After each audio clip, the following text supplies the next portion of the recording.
დე-ფაქტო აფხაზეთის სახელმწიფო უნივერსიტეტის ბაზაზე მოსკოვის საერთაშორისო ურთიერთობების სახელმწიფო უნივერსიტეტის სკოლა გაიხსნა. გახსნის ცერემონიის ფარგლებში გაიმართა ადგილობრივი სტუდენტების შეხვედრა რუს პოლიტოლოგთან სერგეი მარკედონოვთან, რომელმაც სამხრეთ კავკასიაში რუსეთის პოლიტიკის თაობაზე ლექცია წაიკითხა და სტუდენტების შეკითხვებს უპასუხა.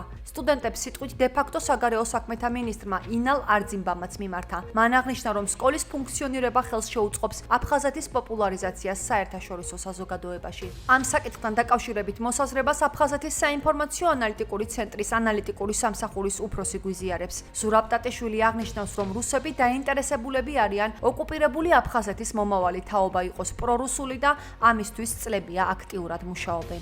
რუსები დაინტერესებულები არიან, რომ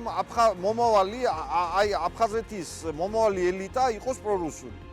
რას აკეთებენ ამისთვის? ერთ-ერთი რასაც აკეთებენ, ესეთი ჭკვიანი, ამბიციური ორგანიზების, თვითორგანიზების უნარის მქონე ახალგაზრდები მიყავთ, რუსეთში განხილებას აძლევენ.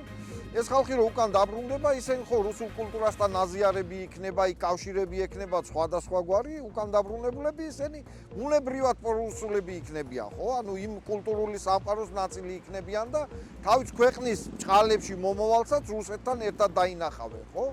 ამიტომ რუსეთი, ესე ვთქვათ, დიდი ხანია უკვე ამ პოლიტიკას ატარებს, ყოველწლიურად ამ ბოლო წლებში 100 კვოტა აქვს აფხაზეთისთვის გამოყოფილი და 100 ახალგაზრდა, ეს როსსატურნიჩესტოს ხაზით 100 ახალგაზრდა მიყავთ რუსეთში. გარდა ამისა, ამას დაემატა კიდე დაახლოებით 32 კვოტა დაემატა სამოქალაქო ავიაციისთვის.